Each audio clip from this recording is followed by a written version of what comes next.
ചാണൂരോ മല്ലവീരസ്തദന നൃപഗിരാ മുഷ്ടികോ മുഷ്ടിശാലി ത്വാം രാമം ചാഭിപേദേ ജഡജഡിതിമിഥോ മുഷ്ടിപാദാതിരൂക്ഷം ഉത്പാദപാദനാകർഷണ വിവിതരണാന്യാസതാം തത്ര ചിത്രം മൃത്യോ പ്രാഗേവ മല്ലപ്രഭുരഗമദയം ഭൂരിശോ ബന്ധമോക്ഷാൻ. ചാണൂരഃ മല്ലവീര തദനു നൃപഗിരാ മുഷ്ടികഃ മുഷ്ടിശാലി ത്വാം രാമം ച അഭിപേദേ ജഡിതി മിതഃ മുഷ്ടിപാദാതിരൂക്ഷം ഉത്പാദ ആപാദന ആകർഷണ വിവിധ രണാനി ആസദാം തത്ര ചിത്രം മൃത്യോ പ്രാഗ് ഏവ മല്ലപ്രഭുഃ അഗമത് അയം ഭൂരിശഃ ബന്ധമോക്ഷാൻ.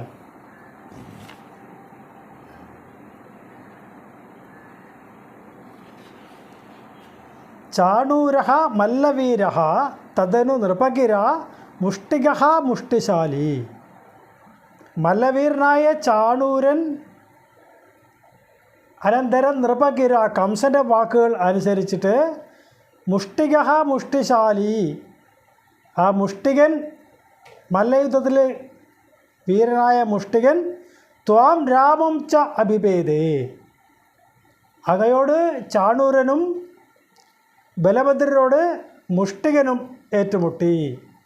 ജഡജഡിതിമിഥ മുഷ്ടിപാദാതിരൂക്ഷം, കടകട ശബ്ദത്തോടുകൂടി രണ്ട് കൂട്ടരും പരസ്പരം ഏറ്റുമുട്ടി. അതിൽ ഉത്പാദ പാദന ആകർഷണ വിവിതരണാനി ആസദാം, എടുത്ത് ഒരാൾ മറ്റൊരാളെ പൊക്കിയെടുക്കുക, ഉന്തി പൊക്കുക, പിന്നെ തള്ളി വീഴ്ത്തുക, പോരാതെ വലിച്ചഴിക്കുക തുടങ്ങിയ യുദ്ധമുറകളെല്ലാം അവിടെ നിർവഹിക്കപ്പെട്ടു. അതെല്ലാം അവിടെ ഇരിക്കട്ടെ, ആസദാം, അതെല്ലാം അവിടെ ഇരിക്കട്ടെ, അതൊന്നും ഇവിടെ ഇനി വിസ്തരിക്കുന്നില്ല. പക്ഷേ തത്ര ചിത്രം, അവിടെ അത്ഭുതകരമായ മറ്റൊരു സംഭവം ഉണ്ടായത് എന്താണെന്നാൽ മൃത്യോഹ പ്രാഗേവ, മരണത്തിന് മുൻപായിട്ട് തന്നെ മല്ലപ്രഭുഃ, ആ മല്ലവീരനായിരിക്കുന്ന ചാണൂരൻ അഗമത് അയം ഭൂരിശഃ ബന്ധമോക്ഷാൻ, ഈ ചാണൂരൻ പലതവണ ബന്ധവും മോക്ഷവും ഒക്കെ അനുഭവിച്ചു മരണത്തിന് മുൻപായിട്ട്. മല്ലയുദ്ധം ആരംഭിക്കുന്നതിനായിട്ട് കംസൻ്റെ ഉത്തരവ് കിട്ടി. അതിനനുസരിച്ചിട്ട് മല്ലവീരനായ ചാണൂരൻ ശ്രീകൃഷ്ണ ഭഗവാനോടും മുഷ്ടികൻ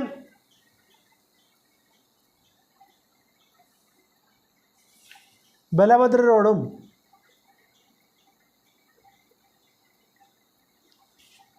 ചടചട ശബ്ദത്തോടുകൂടി തമ്മിൽ ഏറ്റുമുട്ടി. അതിൽ രണ്ട് കൂട്ടരും, രണ്ട് ടീമിലുള്ള ആളുകളും പരസ്പരമുള്ള യുദ്ധത്തിൽ ചിലർ ഉന്തി പൊക്കിയെടുക്കും, മറ്റേയാളെ തള്ളി വീഴ്ത്തും, ചിലപ്പോൾ ഇയാളെ വലിച്ചഴിച്ചു കൊണ്ടുപോകും. അങ്ങനെ പരസ്പരം ഉള്ള യുദ്ധം അതിഗംഭീരമായിട്ട് തന്നെ നടന്നതെങ്കിലും അതിനേക്കാളൊക്കെ അത്ഭുതകരമായിട്ട് മറ്റൊരു സംഭവം ഉണ്ടായത്, ഈ മല്ലവീരനായ ചാണൂരൻ മരണത്തിന് കീഴടങ്ങുന്നതിന് മുൻപ് തന്നെ പലതവണ ബന്ധവും മോക്ഷവും അനുഭവിച്ചു എന്നാണ് പറയുന്നത്.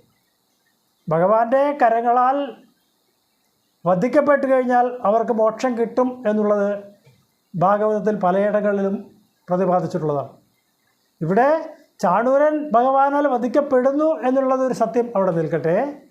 പക്ഷേ അതുകൂടാതെ പലതവണ ഭഗവാനാൽ പിടിക്കുകയും വിടപ്പെടുകയും ഒക്കെ ചെയ്തു. അതാണ് ബന്ധവും മോക്ഷവും എന്ന് ദ്വയാർത്ഥത്തിൽ മേൽപ്പത്തൂരിവിടെ ഉപയോഗിച്ചിരിക്കുന്നത്. അപ്പോൾ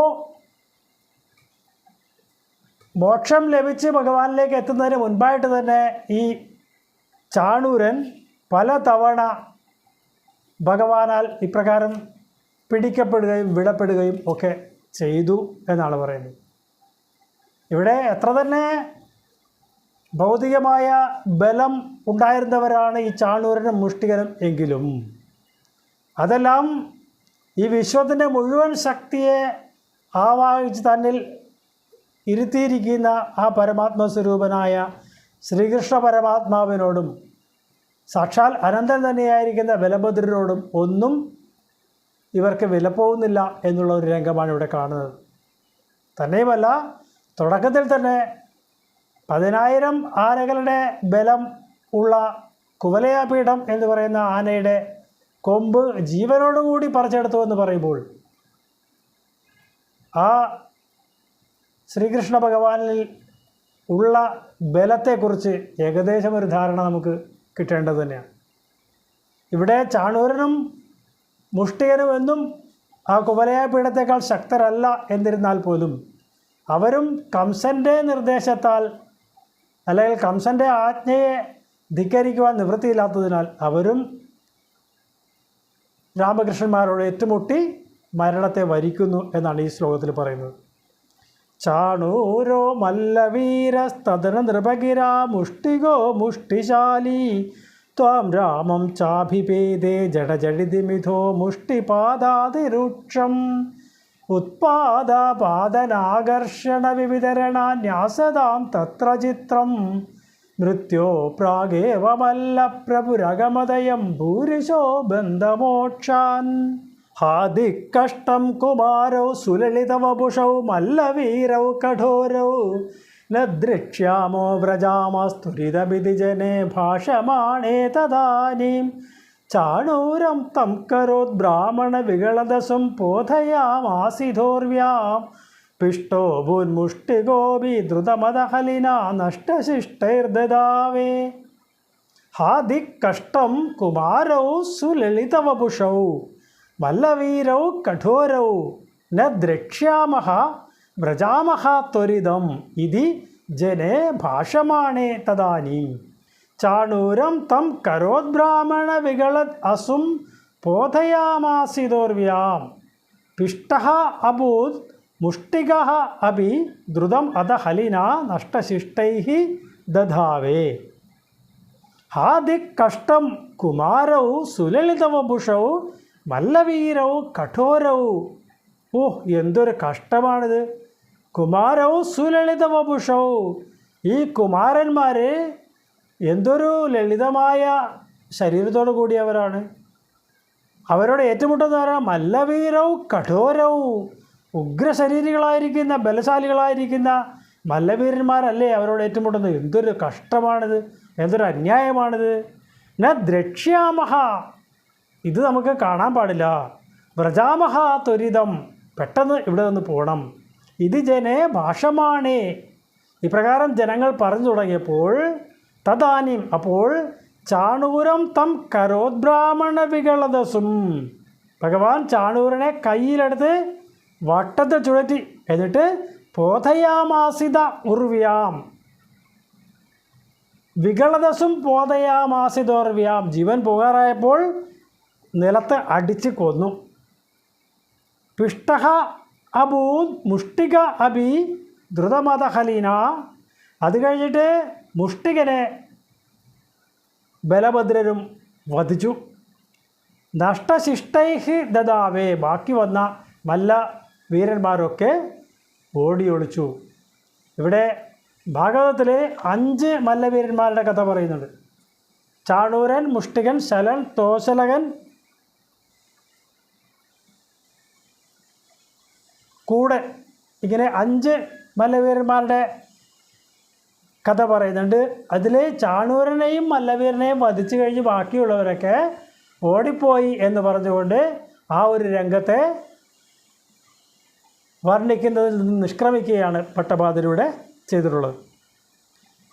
ഇവിടെ യൗവനം പോലും പ്രാപിക്കാത്ത ആ കുമാരന്മാർ, വളരെ സുന്ദരരൂപികളായിരിക്കുന്ന കുമാരന്മാർ, അവർ നേരിടുന്നത് ദൃഢശരീരികളായിരിക്കുന്ന മല്ലവീരന്മാരായിരിക്കുന്ന ചാണൂരനും മുഷ്ടികനും ശലൻ, തോശലകൻ, കൂടൻ തുടങ്ങിയവരോടൊക്കെയാണ്. ഇതിലെന്തോ ഒരു പന്തികേടില്ലേ? ഒരു ദ്വന്ദ്വയുദ്ധം നടക്കുമ്പോൾ അത് സമന്മാർ തമ്മിൽ വേണ്ടേ യുദ്ധം നടത്താൻ, അല്ലാതെ ഒരാൾ ഭയങ്കര ശക്തിശാലി മറ്റേയാൾ തീരെ ബലമില്ലാത്തവരാണ് എന്ന് കണ്ടാൽ കാണികൾ എന്ത് ചെയ്യണം? ഒന്നുകിൽ ആ അധർമ്മം അവിടെ നടക്കാതിരിക്കാൻ വേണ്ടതായ പരിശ്രമം ചെയ്യണം. അല്ലെങ്കിൽ ആ രംഗത്ത് നിന്നും ഒഴിഞ്ഞു പോകണം.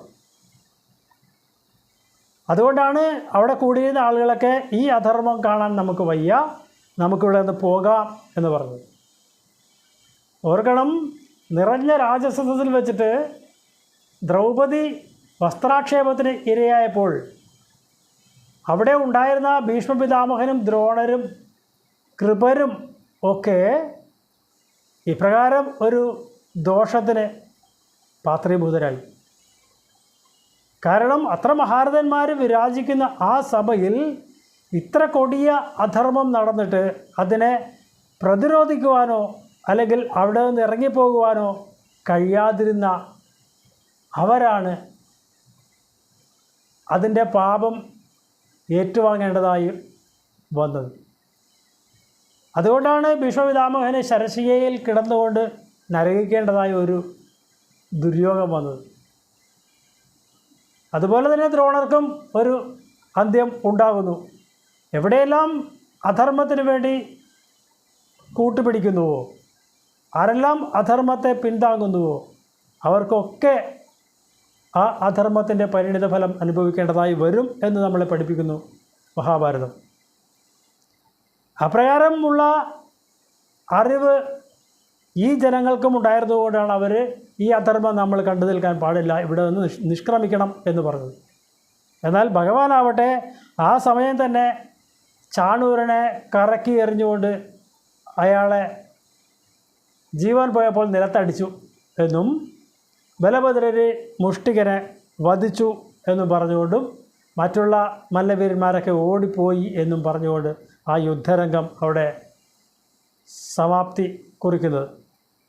ഹാദിക്കഷ്ടം കുമാരൗ സുലളിതവപുഷൗ മല്ലവീരൗ കഠോരൗ നദ്രക്ഷ്യാമോ വ്രജാമസ്തുരിതമിതി ജനേ ഭാഷമാണേ തദാനീം ചാണൂരം തം കരോദ്ബ്രാഹ്മണ വികളദസും പോഥയാമാസിദോർവ്യാം പിഷ്ടോ ഭൂന്മുഷ്ടികോപി ദ്രുതമദഹലിന നഷ്ടശിഷ്ടൈർദദാവേ കംസംവാര്യതൂര്യം ഖലമതിരവിതൻ കാര്യമാര്യാൻ പിതൃംസ്ഥാൻ ആഹന്തും വ്യാപ്തമൂർത്തേസ്തവജ സമശിഷദൂരമുത്സാരണായ രുഷ്ടോ ദുഷ്ടോക്തിഭിസ്ത്വം ഗരുഡ ഇവ ഗിരിം മഞ്ജമഞ്ജൻ ഉദഞ്ചത് ഗഡ്ഗവ്യാവൽഗദുസ്സംഗ്രഹമഭിജഹടാത് പ്രാഗ്രഹീരൗഗ്രസേനിം കംസഃ സംവാര്യതൂര്യം ഖലമതിഃ അവിദൻ കാര്യം ആര്യാൻ പിതॄൻ താൻ ആഹന്തും വ്യാപ്തമൂർത്തേഃ തവജ സമശിഷത് ദൂരം ഉത്സാരണായ രുഷ്ടഃ ദുഷ്ടോക്തിഭിഃ ത്വം ഗരുഡ ഇവ ഗിരിം മഞ്ജം അഞ്ജൻ ഉദഞ്ചത് ഗഡ്ഗ വ്യാവൽഗ ദുസ്സംഗ്രഹം അഭി ചഹടാത് പ്രാഗ്രഹീഃ ഔഗ്രസേനീം കംസഃ സംവാര്യതൂര്യം ഖലമതിഃ. ചാണൂരൻ, മല്ലവീരൻ, മുഷ്ടികൻ, ശലൻ, തോശലകൻ, കൂടൻ തുടങ്ങിയവരൊക്കെ വധിക്കപ്പെട്ടപ്പോൾ കംസഃ സംവാര്യതൂര്യം ആ പെരുമ്പറയിയൊക്കെ നിർത്താൻ ആവശ്യപ്പെട്ടു. കംസന് ഒരു ജയത്തിൻ്റെ പ്രതീതി ഉണ്ടെങ്കിലല്ലേ പെരുമ്പറയ്ക്കൊരു സന്തോഷം തരാൻ കഴിയുള്ളൂ. അതേസമയം ഇവിടെ കംസൻ്റെ തോൽവിയാണ് അടുത്ത് വരുന്നത്. കുവലയാപീഠം വധിക്കപ്പെട്ടു, അത് കഴിഞ്ഞ് മല്ലവീരന്മാരൊക്കെ വധിക്കപ്പെട്ടു, ബാക്കിയുണ്ടായിരുന്നവരൊക്കെ ഓടിപ്പോയി. അപ്പോൾ കംസന് തൻ്റെ പരാജയം അടുത്തു എന്ന് മനസ്സിലായപ്പോൾ ആഘോഷം എല്ലാം മനസ്സിൽ നിന്ന് ദൂരെ പോയി. അതുകൊണ്ട് പെരുമ്പറയിടിയൊക്കെ നിർത്താൻ ആവശ്യപ്പെട്ടു. എന്നിട്ട് ആര്യാൻ പിതൃൻ താൻ ആഹന്തും ശ്രേഷ്ഠരായ വസുദേവരെയും ഉഗ്രസേന മഹാരാജാവിനെയും ഒക്കെ വധിക്കുവാനായിട്ട് ആവശ്യപ്പെട്ടു കംസൻ. വ്യാപ്തമൂർത്തേഹ തവജ സമശിഷത് ദൂരമുത്സാരണായ സർവ്വവ്യാപിയായ ഗുരുവായൂരപ്പ അങ്ങയാവട്ടെ സമശിഷത് ദൂരമുത്സാരണായ ദൂരെ കളയാനായിട്ട് ആജ്ഞാപിച്ചു. രുഷ്ടഃ ദുഷ്ടോക്തിഭിഃ ത്വം ആ ദുഷ്ടൻ്റെ വാക്കുകൾ കേട്ടപ്പോൾ കോപിഷ്ഠനായ അങ്ങാവട്ടെ ഗുരുവായൂരപ്പ ഗരുഡ ഇവ ഗിരിം മഞ്ചമഞ്ചൻ ഉദഞ്ചത്. എങ്ങനെയാണോ ഗരുഡൻ ഒരു ഗിരിയിലേക്ക് പറന്നുയരുന്നത് എന്ന പോലെ ആ മഞ്ചത്തിലേക്ക് ഉയർന്നു ചെന്നു. എന്നിട്ട് ഖഡ്ഗ വ്യാവൽഗ ദുസ്സംഗ്രഹം, വീശിക്കൊണ്ട് നിൽക്കുന്ന വാളോട് കൂടിയവനായി കംസനെ പിടിക്കുവാൻ ഭഗവാൻ കുറച്ച് കഷ്ടപ്പെട്ടു. എങ്കിലും ഹഠാത് പ്രാഗ്രഹീഹി ഔഗ്രസേനിയും, ബലമായിട്ട് തന്നെ ഭഗവാൻ അയാളെ പിടിച്ചു. കുവലയപീഠവും മല്ലവീരന്മാരും ഒക്കെ വധിക്കപ്പെട്ടത് കണ്ട കംസന് തൻ്റെ മനസ്സിൽ ആഘോഷങ്ങൾ ഒക്കെ പോയതായി മനസ്സിലാക്കിയപ്പോൾ പെരുമ്പറയിടിയൊക്കെ നിർത്താനായിട്ട് ആവശ്യപ്പെട്ടു. അത് കഴിഞ്ഞ് ശ്രേഷ്ഠരായ വസുദേവരെയും ഉഗ്രസേനനെയും ഒക്കെ വധിക്കുവാൻ ഉത്തരവിട്ടു. സർവ്വവ്യാപിയായ ഗുരുവായൂരപ്പനെ അല്ലെങ്കിൽ ശ്രീകൃഷ്ണ ഭഗവാനെ അവിടെ നിന്ന് ആട്ടി പുറത്താക്കാനായിട്ടൊക്കെ പറഞ്ഞു. അതുകൂടി കേട്ട് ആ ദുഷ്ടൻ്റെ എല്ലാ മോശമായ വാക്കുകളും കേട്ട് കഴിഞ്ഞപ്പോൾ കോപിഷ്ഠനായ ശ്രീകൃഷ്ണ ഭഗവാൻ ആ നിൽക്കുന്ന മലരംഗത്തിൽ നിന്ന് ചാടി മാളികയുടെ മുകളിലിരിക്കുന്ന കംസൻ്റെ അടുത്തേക്ക് എത്തി. കംസനാണെങ്കിൽ ഈ ശ്രീകൃഷ്ണ ഭഗവാനിൽ രക്ഷ നേടുവാനായിട്ട് വാൾ ചുഴറ്റി വീശിക്കൊണ്ട് ഭഗവാനിൽ നിന്ന് ഒഴിഞ്ഞു നിന്നെങ്കിലും ഭഗവാൻ ബലമായി തന്നെ കംസനെ പിടികൂടുകയാണ് ചെയ്തത് എന്നാണ് പറയുന്നത്. ഇവിടെ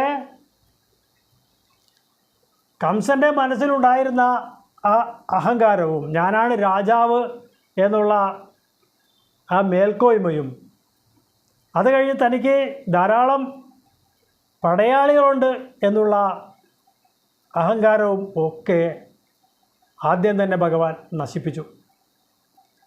അത് കഴിഞ്ഞപ്പോഴാണ് സ്വയം ഭയപ്പെട്ട കംസൻ മാളിക മുകളിലിരിക്കുന്ന ആ അവസ്ഥയിൽ തന്നെ ഭഗവാൻ അങ്ങോട്ട് ചാടി ചെന്നിട്ട് അവിടെ വച്ചിട്ട് ബലമായിട്ട് പിടികൂടാൻ ശ്രമിക്കുന്നത്. ഭഗവാന്റെ പിടിയിൽ പെടാതിരിക്കാനായിട്ട് വാൾ ചുഴറ്റി എറിഞ്ഞുകൊണ്ട് കംസൻ പ്രതിരോധിച്ചുവെങ്കിലും ഭഗവാൻ കുറച്ച് കിണഞ്ഞ് പരിശ്രമിച്ച് തന്നെ അയാളെ പിടികൂടി എന്നാണ് പറയുന്നത്. അഹങ്കാരത്തിൻ്റെ മൂർത്തിഭാവത്തിൽ ഇരുന്നു കൊണ്ട് നടത്തുന്ന ജൽപ്പനങ്ങൾ എല്ലാം ആ ഭഗവാനെ തടുക്കുവാൻ മതിയാവില്ല എന്നുള്ള ബോധത്തോടു കൂടിയാണ് കംസന് ഇവിടെ ഭഗവാന്റെ കൈകളിലേക്ക് ബന്ധനസ്ഥനാകുന്നത്. ഇതുതന്നെയാണ് നമ്മളും പഠിക്കേണ്ട വിഷയം. എന്തെല്ലാം സൗകര്യങ്ങൾ നമുക്ക് ഭൗതികമായിട്ടുണ്ടായാലും അതൊന്നും ഓടിയടുക്കുന്ന കൃതാന്തന് മുൻപിൽ സഹായിക്കാൻ കഴിയുന്നതല്ല എന്നുള്ള സത്യം നമ്മൾ മനസ്സിലാക്കണം. എത്ര തന്നെ അഹംഭാവത്തോടുകൂടി ജീവിച്ചിരുന്നാലും അതെല്ലാം ഒരു സമയം കഴിയുമ്പോൾ വിട്ടൊഴിഞ്ഞ് പോകേണ്ടതാണെന്നുള്ള ബോധ്യം അവസാന കാലത്തെങ്കിലും ഈ കംസന് ഉണ്ടാകുന്നു എന്നുള്ള ഒരു കാര്യമാണ് ഈ ശ്ലോകത്തിൽ പറയുന്നത്. കംസ സംവാര്യതൂര്യം ഖലമതിരവിതൻ കാര്യമാരാൻ പിതൃംസ്ഥാൻ ആഹന്തും വ്യാപ്തമൂർത്തേസ്തവജ സമശിഷ ദൂരമുത്സാരണായ ദൃഷ്ടോ ദുഷ്ടോക്തിഭിസ്ത്വം ഗരുഡ ഇവ ഗിരിം മഞ്ചമഞ്ചന്നുദഞ്ചത് ഖഡ്ഗ വ്യാവൽഗദുസ്സംഗ്രഹമപി ജഹടാത് പ്രാഗ്രഹീരൗഗ്രസേനീം സദ്യോ നിഷ്പിഷ്ടസന്ധിം ഭുവി നരപതിമാപാത്യ തസ്യോപരിഷ്ടാത് ത്വയ്യാപാത്യേ തദൈവ ത്വതുപരി പതിതാ നാഗിനാം പുഷ്പവൃഷ്ടി കിം കിം ബ്രൂമസ്തദാനിം സതതമഭിവിയാ ത്വദ്ഗതാത്മാ സബേജേ സായുജ്യം ത്വദ്വദോത്ഥാ പരമപരമിയം വാസനാകാലനേമേ. സദ്യഃ നിഷ്പിഷ്ടസന്ധിം ഭുവി നരപതിം ആപാത്യ തസ്യ ഉപരിഷ്ടാത് ത്വയി ആപാത്യേ തദാ ഏവ ത്വദുപരി പതിതാ നാകിനാം പുഷ്പവൃഷ്ടിഃ കിം കിം ബ്രൂമഃ തദാനിം സതതം അഭിഭിയാ ത്വദ്ഗതാത്മാ സഭേജേ സായുജ്യം ത്വദ്വദോത്ഥാ പരമപരമിയം വാസനാകാലനേമേ. സദ്യഃ നിഷ്പീഷ്ടസന്ധിം ഭുവി നരപതിമാപാത്യ. പെട്ടെന്ന് തന്നെ നിഷ്പിഷ്ടസന്ധി, അയാളുടെ കംസൻ്റെ സന്ധി ബന്ധങ്ങളൊക്കെ ഇടിച്ച് തകർത്തിട്ട് ഭുവി ആപാത്യ, അയാളെ താഴേക്ക് തള്ളിയിട്ടു. എന്നിട്ട് തസ്യ ഉപരിഷ്ടാ ത്വയ് ആപാത്യേ, ആ താഴേക്ക് വീഴുന്ന കംസൻ്റെ മുകളിലേക്ക് ഭഗവാനും ചാടി വീണു. അപ്പോൾ തന്നെ തഥായേവ ത്വതുപരിപതിത നാക്കിനാം പുഷ്പവൃഷ്ടി, അപ്പോൾ കംസൻ്റെ മുകളിലിരിക്കുന്ന ഭഗവാന്റെ ശിരസിലേക്ക് ആകാശചാരികളായ ദേവന്മാരൊക്കെ പുഷ്പവൃഷ്ടി നടത്തി. Kim Kim ബ്രൂമഹ, എന്തെന്ത് പറയേണ്ടു. തദാനിം സതതമഭിപീയ ത്വദ്ഗതാത്മാ സബേജെ സായുജ്യം. സതതമഭിപീയ, നിരന്തരം ഭയത്തോടുകൂടി കംസൻ സ്മരിച്ചത് ഭഗവാനെ അങ്ങയിലായിരുന്നു. ആ അങ്ങയിലേക്ക് ആ കംസൻ സായുജ്യത്തെ നേടിയെടുക്കുകയല്ലായിരുന്നു. വധോത്ത പരമപരമയം വാസന കാലനേമേ, ഇത് ഭഗവാൻ വധിച്ചതുകൊണ്ടുണ്ടായ കാലനേമിയുടെ ജന്മാന്തര വാസന തന്നെയാണ് എന്നാണ് പറയുന്നത്. പാലാഴി മഥനത്തിന് ശേഷം കാലനേമിയെ വിഷ്ണു ഭഗവാൻ വധിച്ചു എന്ന് പറയുന്നുണ്ട്. ത്വം കാലനേമി മത മാലിമുഖാൻ ജഗന്ധ ശക്രോ ജഗാന ബലിജംബവലാൻ സഭാഗാൻ ശുഷ്കാർദ്ര ദുഷ്കരവധേ നമുചൗചലൂനേ ഫേനേന നാരദഗിര നിരുണോരണം തം എന്ന് നമ്മളവിടെ കണ്ടു. അപ്പോൾ ത്വം കാലനേമിം അഥ മാല്യമുഖാൻ ജഗന്ധ എന്ന് പറഞ്ഞതിൽ കാലനേമിയെ വിഷ്ണു ഭഗവാൻ തന്നെയാണ് അപ്പോഴും വധിച്ചത്. അപ്പോൾ അങ്ങനെയുള്ള ആ വിഷ്ണു ഭഗവാന്റെ അനുഗ്രഹം കൊണ്ടായിരിക്കാം ഇപ്പോൾ നിരന്തരമായ സ്മരണയോടുകൂടി സായുജ്യമുക്തിയെ നേടുവാനായിട്ട് ആ കാലനേമിയുടെ പുനരവതാരമായ കംസന് സാധിച്ചു എന്നാണ് പറയുന്നത്. ഇവിടെ കംസൻ എത്ര നാൾ ഏകദേശം ഭഗവാനെ സ്മരിച്ചു എന്നുകൂടി നമുക്ക് ചിന്തിക്കാം. ദേവകി വസുദേവന്മാരുടെ വിവാഹ വേദിയിൽ വച്ചിട്ടാണ് അസ്യാസ്ത്വം അഷ്ടമോ ഗർഭോ എന്ന് പറഞ്ഞിട്ട് മരണത്തെക്കുറിച്ച് അവിടെ ഒരു അശരീരി ഉണ്ടാകുന്നത്. ഇവളിൽ നിന്നുണ്ടാകുന്ന 8ാമത്തെ പുത്രൻ നിന്നെ വധിക്കും എന്നാണ് അവിടെ പറഞ്ഞത്. അത് കഴിഞ്ഞ് 8 പുത്രന്മാരുണ്ടായി. 8ാമനായ ശ്രീകൃഷ്ണ ഭഗവാന് 11 വയസ്സായി. ഏകദേശം 20 വർഷം എങ്കിലും ഈ കംസൻ നിരന്തരമായിട്ട് ഭഗവാന്റെ ആഗമനത്തെ പ്രതീക്ഷിക്കുകയായിരുന്നു. അതും തൻ്റെ അന്തകൻ എന്നുള്ള രൂപത്തിലാണ് ഭഗവാൻ വരുമെന്ന് കംസൻ പ്രതീക്ഷിക്കുന്നത്. ഭഗവാനെ ഏത് രീതിയിലായാലും ഒരു സ്മരണ ഉണ്ടാകണമെന്ന് നിർബന്ധമേ ഉള്ളൂ. അവർക്കൊക്കെ സായുജ്യത്തെ നൽകുന്നയാളാണ് ഭഗവാൻ. നിരന്തരമായി 20 വർഷങ്ങൾ ഒരു യോഗിയുടെ ധ്യാനം എന്നതുപോലെ, അല്ലെങ്കിൽ അതിനേക്കാൾ ശക്തമായ ധ്യാനമുറയാകുന്ന ആ ഭയത്തോടുകൂടി ഭഗവാനെ സ്മരിച്ചത് കംസനെ മോക്ഷപദത്തിലേക്ക് എത്തുവാൻ, അല്ലെങ്കിൽ സായുജ്യത്തിലേക്ക് എത്തുവാൻ, മോക്ഷങ്ങളിൽ ഏറ്റവും ശ്രേഷ്ഠമായിരിക്കുന്ന സായുജ്യത്തിലേക്ക് എത്തുവാനായിട്ട് പ്രാപ്തനാക്കി എന്നാണ് ഈ ശ്ലോകത്തിൽ പറയുന്നത്. എപ്പോഴും ആ ഭഗവത് പദപ്രാപ്തിക്ക് സാലോക്യം, സാമീപ്യം, സാരൂപ്യം, സായുജ്യം എന്ന് പറഞ്ഞ 4 അവസ്ഥകളെക്കുറിച്ച് പറയുന്നത്. അതിൽ ഏറ്റവും ശ്രേഷ്ഠം ആയ സായുജ്യ പദവിയെ തന്നെയാണ് ഇവിടെ ആ ഏകദേശം 20 വർഷത്തോളമുള്ള നിരന്തര ഭഗവത് ധ്യാനത്തോടു കൂടിയിരുന്ന കംസന് ഭഗവാൻ അനുഗ്രഹിച്ച് നൽകിയത് എന്നാണ് ഇവിടെ നിന്ന് മനസ്സിലാകുന്നത്. സദ്യോ നിഷ്പിഷ്ടസന്ധിം ഭുവിധരപതിമാപാത്യതസ്യോപരിഷ്ടാത് ത്വയ്യാപാത്യേ തദൈവ ത്വതുപരിപതിതാ നാഗിനാം പുഷ്പവൃഷ്ടി കിം കിം ബ്രൂമസ്തദാനിം സതതമഭിപീയ ത്വദ്ഗതാത്മാ സബേജേ സായുജ്യം ത്വദ്വദോത്ഥ പരമപരമിയം വാസനാകാലനേമേ തദ്ഭ്രാതൃനഷ്ടപിഷ്ട്വാ ദ്രുതമതപിതരൗ സന്നമന്നുഗ്രസേനം കൃത്വാ രാജാനമുച്ചേർയതു കുലമഖിലം മോദയൻ കാമദാനൈ ഭക്താനാമുത്തമം ചോദ്ധവമരഗുരോരാപ്തനീതിം സഖായം ലബ്ധ്വാ തുഷ്ടോ നഗര്യാം പവനപുരപദേ രുന്ധി മേ സർവരോഗാൻ. തദ്ഭ്രാതॄൻ അഷ്ടപിഷ്ട്വാ ദ്രുതം അഥ പിതരൗ സന്നമൻ ഉഗ്രസേനം കൃത്വാ രാജാനം ഉച്ചൈഃ യദുകുലമഖിലം മോദയൻ കാമദാനൈഃ. ഭക്താനാം ഉത്തമം ച ഉദ്ധവം അമരഗുരോः ആപ്തനീതിം സഖായം ലബ്ധ്വാ തുഷ്ടഃ നഗര്യാം പവനപുരപദേ രുന്ധി മേ സർവരോഗാൻ. തദ്ഭ്രാതॄൻ അഷ്ടപിഷ്ട്വാ,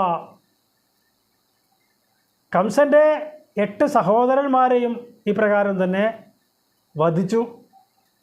അത് കഴിഞ്ഞിട്ട് ദ്രുതമത പിതരൗ സന്നമൻ, എന്നിട്ട് ബന്ധനസ്ഥരായി കിടന്നിരുന്ന പിതൃക്കളെയൊക്കെ ചെന്ന് നമിച്ചു ഭഗവാൻ. ഉഗ്രസേനം കൃത്വ രാജാനം, അത് കഴിഞ്ഞിട്ട് ഉഗ്രസേന മഹാരാജാവിനെ രാജാവാക്കി. ഉച്ചൈഹി യദുകുലമഖിലം മോദയൻ കാമദാനൈഹി, അതിനുശേഷം യാദവന്മാരെയൊക്കെ തിരിച്ചു വിളിച്ച് അവർക്ക് വേണ്ടതെല്ലാം നൽകി സന്തോഷിപ്പിച്ചു. പിന്നെ ഭക്താനാം ഉത്തമം ച ഉദ്ധവം, ഭക്തോത്തമനായിരിക്കുന്ന ഉദ്ധവനെ അമരഗുരോഹോ ആപ്തനീതിം, അമരഗുരുവായിരിക്കുന്ന ബൃഹസ്പതിയിൽ നിന്ന് നീതിശാസ്ത്രങ്ങളെയൊക്കെ പഠിച്ചിരിക്കുന്ന ഉദ്ധവരെ സഖായം ലബ്ധ്വാ, കൂട്ടുകാരനായി അല്ലെങ്കിൽ മന്ത്രിയായി ലഭിച്ചു. എന്നിട്ട് തുഷ്ടഃ, ഭഗവാന് വളരെ സന്തോഷമുണ്ടായി. രുന്ധിമേ സർവരോഗാൻ, അപ്രകാരം എല്ലാവരും ഗുരുവായൂരപ്പ അങ്ങ് എൻ്റെ രോഗങ്ങളെ നിരോധിക്കണമേ എന്ന് പ്രാർത്ഥിച്ചുകൊണ്ട് ഈ ദശകവും ഭഗവത്പാദത്തിൽ സമർപ്പിക്കുന്നു. കംസൻ്റെ 8 സഹോദരന്മാരെ പോരിനായിട്ട് എതിർത്ത് വന്നപ്പോൾ അവരെയും ഒക്കെ ബലഭദ്രരെ കൊണ്ട് വധിപ്പിച്ചു. അത് കഴിഞ്ഞിട്ട് ചെന്ന് പിതൃക്കളെയൊക്കെ വണങ്ങി. ഏതൊരു പിതൃക്കളാണോ തങ്ങളുടെ ജന്മം മൂലം കാരാഗ്രഹത്തിൽ അടയ്ക്കപ്പെട്ടത്, ആ പിതൃക്കളോടൊക്കെ ചെന്ന് സാന്ത്വന വാക്കുകൾ പറഞ്ഞ് അവരെയൊക്കെ സമാധാനിപ്പിച്ചു, അവരെ ബന്ധനത്തിൽ നിന്ന് മോചിപ്പിച്ചു. അത് കഴിഞ്ഞിട്ട് ഉഗ്രസേനനെ രാജാവായി അഭിഷേകം ചെയ്തു. പിന്നീട് കംസൻ്റെ പീഡകളാൽ മനംതൊന്ത് അകന്നു കഴിഞ്ഞത് യാദവന്മാരെയൊക്കെ വിളിച്ചു വരുത്തി അവർക്കൊക്കെ യഥേഷ്ടം ദാനങ്ങളൊക്കെ ചെയ്തു, അവരെയൊക്കെ സന്തോഷിപ്പിച്ചു. അത് കഴിഞ്ഞപ്പോൾ ഭക്തോത്തമനായ ഉദ്ധവരെ, അതും ദേവഗുരുവായ ബൃഹസ്പതിയിൽ നീതിശാസ്ത്രങ്ങളെല്ലാം പഠിച്ചിട്ട് വന്നിരിക്കുന്ന ഉദ്ധവരെ തൻ്റെ സുഹൃത്തായും മന്ത്രിയായും ഒക്കെ ലഭിച്ചതിൽ വളരെയധികം സന്തോഷിച്ച അല്ലയോ ഭഗവാനെ, അങ്ങ് എൻ്റെ രോഗങ്ങളെയൊക്കെ മാറ്റിത്തരേണേ എന്ന് പറഞ്ഞ് ഈ ദശകവും ഭഗവത്പാദത്തിൽ സമർപ്പിച്ച് മേൽപ്പത്തൂർ പ്രാർത്ഥിക്കുന്നു. തദ്ഭ്രാതॄനഷ്ടപിഷ്ട്വാ ദ്രുതമതപിതരൗ സന്നമന്നുഗ്രസേനം കൃത്വാ രാജാനമുച്ചൈര്യതുകുലമഖിലം മോദയൻ കാമദാനൈ. ഭക്താനാമുത്തമം ചോദ്ധവം അമരഗുരോരാപ്തനീതിം സഖായം ലബ്ധ്വാ തുഷ്ടോ നഗര്യാം പവനപുരപദേ രുന്ധി മേ സർവരോഗാൻ.